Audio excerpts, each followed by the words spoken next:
During an evening church service, 38-year-old Steve Robards fell ill. He died later that night of a heart attack. 1 year later, while reading Hamlet, Steve Robards' daughter studied the lines of Claudius the King when he says the following about death, jealousy, guilt, and revenge. My words fly up, my thoughts remain below.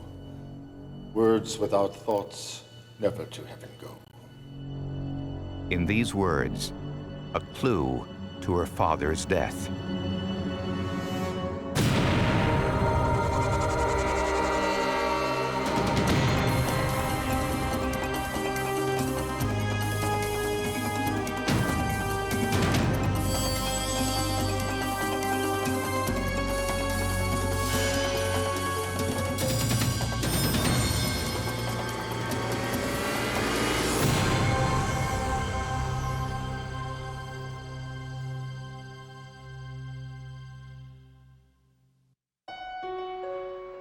The cities of Dallas and Fort Worth, Texas. Locals call it the metroplex. It's the largest consolidated metropolitan area in the state, known for the assassination of President John F. Kennedy in Dealey Plaza in 1963. It's official now. The president is dead. 38-year-old Steve Robards was a Texas native recently divorced and worked as a mail carrier for the United States Postal Service. Very proud of his job, which was just a rural route postman, but he liked his job. He liked being outdoors and felt some pride in it. His 16-year-old daughter Marie had recently moved in with him after a disagreement she had with her mother's new husband. So they were living in a one-bedroom apartment at this time, and he was on the list to get the next available larger apartment, and he was very happy about having his daughter in his life at this point. Marie enrolled in Eastern Hills High School, where she was a popular straight-A student. Quiet, studious, elegant, the kind of girl that sort of you looked at twice and always wanted to get to know because she seemed so reserved, so poised, so intelligent. There was never a flaw about her. I mean, her face complexion was perfect. By all accounts, both father and daughter enjoyed living together, but their lives changed forever on the night of February 17, 1993. Just after dinner, Steve Robards attended an evening church service.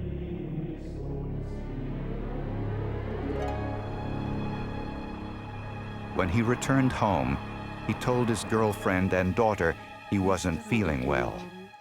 After a little while, he started getting stomach cramps, severe stomach cramps, and they became more severe as the night progressed. Are you feeling any better? I feel terrible.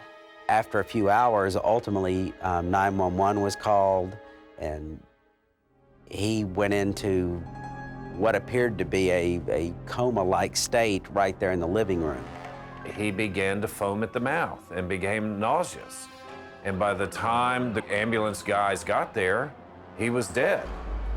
An autopsy revealed the death was caused by cardiac arrest. And I didn't want to believe it. How could it be that bad? He was 38. How could it be that serious? He was 38. His heart was mildly enlarged. It was probably 25% too heavy for a man his age and size. And somewhat uncomfortably, I signed it out as a natural death.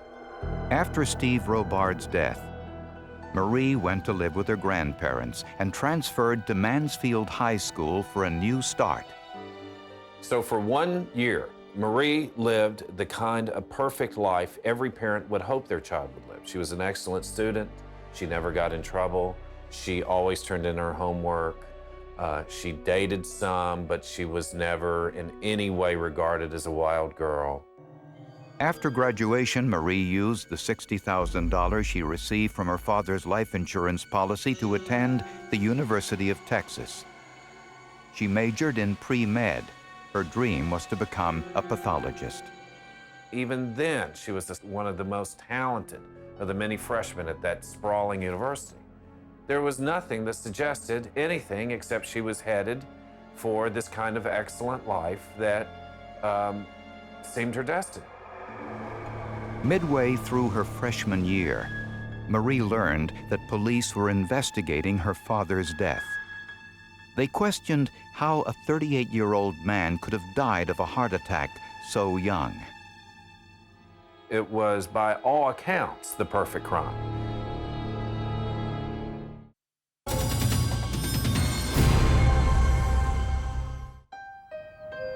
After Steve Robards' unexpected death, his daughter Marie transferred to a new high school and made a new friend, Stacy High. I would have to say we were best friends. You know, we kind of fell in love with each other, you know, just, we had so much in common. Stacy sees in Marie, she sees something in Marie. She sees through her in a way. She realizes that that poise and that perfection is disguising something. During senior year, Stacy and Marie were both required to read Shakespeare's Hamlet for English class. As they read the play together, Stacy happened to begin with Claudius's soliloquy in Act 3, in which Claudius agonizes over his decision to repent for killing Hamlet's father. My fault is past, but oh, what form of prayer can serve my turn. Forgive me my foul murder. That cannot be, since I am still possessed of those effects for which I did the murder. So Stacy reads the line and goes, "Isn't that cool, Marie, how that's written?" And Marie's standing there, frozen, and tears begin to stream down her face. She asked me, "Stacy, do you think people can go through life without a conscience?" And there was Stacy with her questions. You have a secret? Yes. You've done something? Yes. And you know, Stacy's first question, "Oh my God, you're pregnant." Marie went, "No, it's worse." So after a while of guessing, I said, "Did you kill someone?" She nodded her head yes. And that's when Marie broke down and cried. I can't talk about this right now. Marie then admitted the unthinkable, that she murdered her own father. She said she did it with a poison she stole from her chemistry class a year earlier. Okay, everybody quiet. Working on our lab reports today. Be very careful with this stuff. Now, everyone get your notebooks out. Marie said that she took the poison when the teacher's back was turned, placed it in a paper towel, and hid it in her backpack.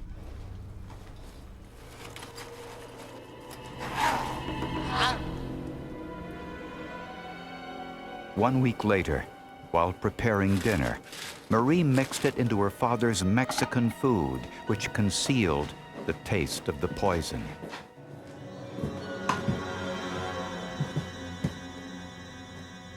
There you go. Thank you, sweetie.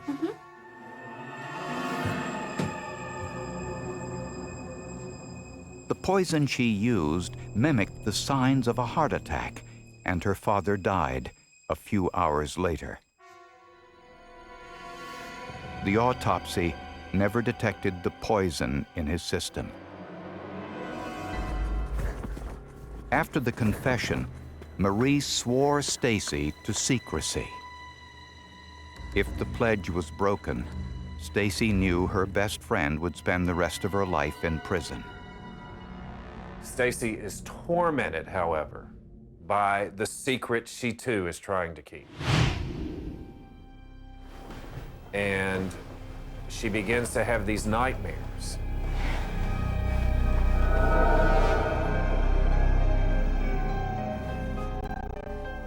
In one of these recurring nightmares, Stacy hears the voice of Marie's father calling from the grave.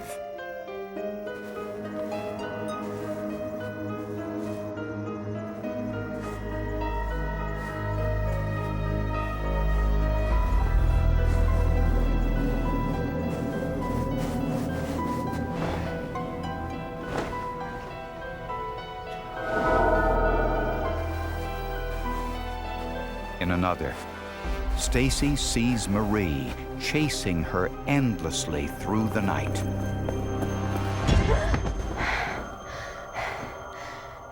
She begins to lose her ability to focus. She can't concentrate in school. Her grades go down. She begins to drink too much at high school parties. At one point, she asks her mother if she can check into a psychiatric hospital for adolescents. And no one can figure out what had happened to Stacy. It seemed like the classic meltdown. Stacy knew if she said anything, it would be her word against Marie's, since Steve Robards' death was ruled to be from natural causes. However, the pressure on Stacy High was too great. She told her mother, the school guidance counselor, and eventually the police. So for 8 months, Stacy kept the secret. And it nearly destroyed her. And she finally had to confess. But Marie never would. And like Claudius, she seemed stuck, trapped in her own private hell.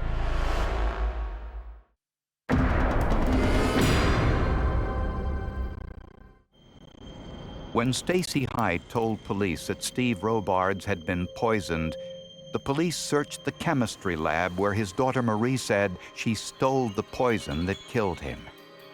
In the lab's safety manual, the page describing the chemical Marie allegedly used had been torn out. It also tells you what precautions you need to take when using the substance. It also tells you what to do in case it's swallowed or your eyes come in contact with it. If Marie used a poison to kill her father, why hadn't it shown up during the autopsy? It's not a normal procedure unless there's some indication that we need to do that. It's a testing that we don't do here at the facility and we have to send out for, and the investigation did not lead us to suspect anything of that nature at the time of the death. The chemical she used, the only way it could be detected is if the medical examiner in Fort Worth had a machine that cost $150,000 that could detect the trace of this chemical during an autopsy, which they didn't have and which they never even thought of using. The technology which can find rare chemicals in human tissue is called a mass spectrometer gas chromatograph. Since Marie planned to attend medical school and become a pathologist, prosecutors suspected she was familiar with the screening test used by the local medical examiner. She also knew which poison wouldn't be detected. Investigators hoped that Steve Robards' tissue samples were still in storage since his death 18 months earlier. The medical examiner's office was within days of destroying the tissue samples and the blood samples. As they do when there's nothing amiss, they don't suspect foul play or homicide. The tissue samples were sent to an independent forensic laboratory in Pennsylvania, where they were analyzed with the mass spectrometer gas chromatograph. The poison they were looking for was a metallic substance and very rare. We will not reveal the name of the poison on this program. The gas chromatograph mass spectrometer directs a beam of electrons on the sample, breaking its component molecules apart for analysis. The results are charted on a graph. Each peak is a separate compound. The size of the peak is proportional to the amount present. The number is the exact time in minutes it took for the compound to travel through the column from the moment of its injection to detection. In Steve Robards' sample, scientists found a metallic compound with a retention time identical to the poison his daughter Marie admitted stealing from the chemistry lab. And the amount found in Steve Robards' body was massive, 28 times the lethal dose. With this news, Fort Worth homicide detective Thomas Bocher went to the University of Texas in Austin to see Marie Robards. She came out in the hallway and I introduced myself. I told her she was under arrest for the death of her father, Stephen Robards, years earlier. She had no response. There was no reaction. And Marie quietly went with them, poised as ever, and once they got in that little room, they barely had to ask a question, and she confessed and broke down. And she was pretty forthcoming with information fairly quickly. She didn't try to hide. She apparently was either guilt-ridden or had thought a lot about what she had done and came forward with the information. The most fascinating aspect for both the police and for journalists covering the case was Marie's explanation of her motive. What was it that made you want to kill your father? And she said, I wanted to be with my mom. But in an ironic twist, like something out of a Shakespearean tragedy, it was all in vain, because Marie Robards' mother and her new husband were planning to move to Florida and didn't tell her until after her father's funeral.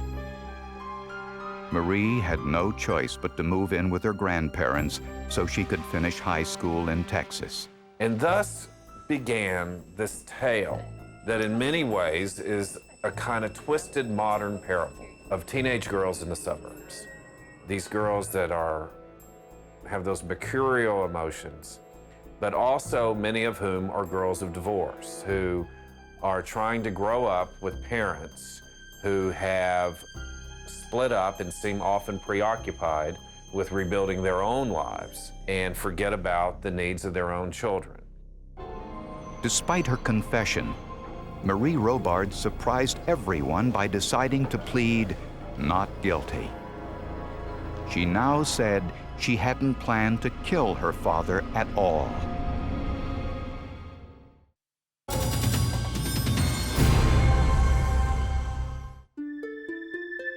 In 1996, Marie Robards went on trial for the murder of her father, Steve. She pleaded not guilty. Her defense was that she had no intention of killing him. Get your notebooks out. Marie admitted that she stole the poison from her high school chemistry lab.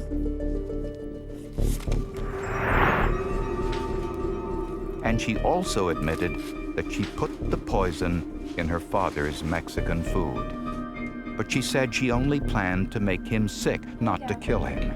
Of course, that doesn't make that much sense. If he just got sick, she wouldn't get to go back with her mother. Prosecutors said Marie was a straight-A chemistry student, and the amount of poison used was 28 times the lethal dose. Anybody who's going to go to a local medical school to study is probably, if they're a high school student, is probably above average as far as in the science department. And as a matter of fact, I mean, that was part of my investigation. I collected her grades, and she had very high marks in school and in the sciences. Are you feeling any better? I feel lousy. Could you get me some ginger ale? They also pointed out that Marie stood by and watched her father die without saying a word to her father's girlfriend or the ambulance crew that tried to resuscitate him. 18 months later, the gas chromatography found what the first autopsy did not, that Steve Robards had died of a massive dose of poison. The prosecution presented Marie Robards' signed confession as evidence. Did you know that this stuff is dangerous? Yes or no? Yes, sir. How did you know that? Because my chemistry teacher said Said what? that it was dangerous. And Stacy testified that Marie told her that she always knew that enough of that chemical would have killed her father. And that was this defining moment, that her best friend admitted that Marie had the knowledge about what that poison would do. The forensic evidence, the confession, and the testimony of her own best friend all worked against her. The prosecutor in the case called her a relentless predator. Another prosecutor called her society's worst nightmare, a girl who kills her dad. But some people saw her as a kind of Lizzie Borden of Texas. This sweet, charming, successful, industrious young girl who suddenly did something inexplicable. And in this surprising twist, at least for me, I began to sense a sympathy developing for her. Because in many ways, she was the symbol of what modern divorce has done to our society. The medical examiner says Marie was a very clever killer. I'll just tell you, she was good enough to fake me out initially, because I, went for the head fake and couldn't find anything. On May 9th, 1996, it took the jury less than an hour to find Marie Robards guilty of murder. She was sentenced to 27 years in prison. I don't know what we do about it, but they are kids. They don't think exactly like adults. And that doesn't mean they can get by with something like this with a slap on the wrist, but 27 years seems a little excessive to me. What she had done was commit the perfect crime. It was, by all accounts, the perfect crime. Had Dorothy Marie not mentioned it to a friend, she probably would have gotten away with it. I mean, almost certainly would have gotten away with it. Marie has never spoken about what's happened since. What is known is that Marie is the model prisoner at this women's unit in East Texas, where she's going to be staying for several more years. That she has never complained, that she always volunteers for the worst chores, that one day a psychologist went to see her and she was wearing this paper-thin prison garb, and a cold front had come through Texas, and she was shivering. And the psychologist said, "Why don't you ask for something warmer?" She said, "I don't deserve to." She shrugged, she smiled, and she said, "I'll be okay."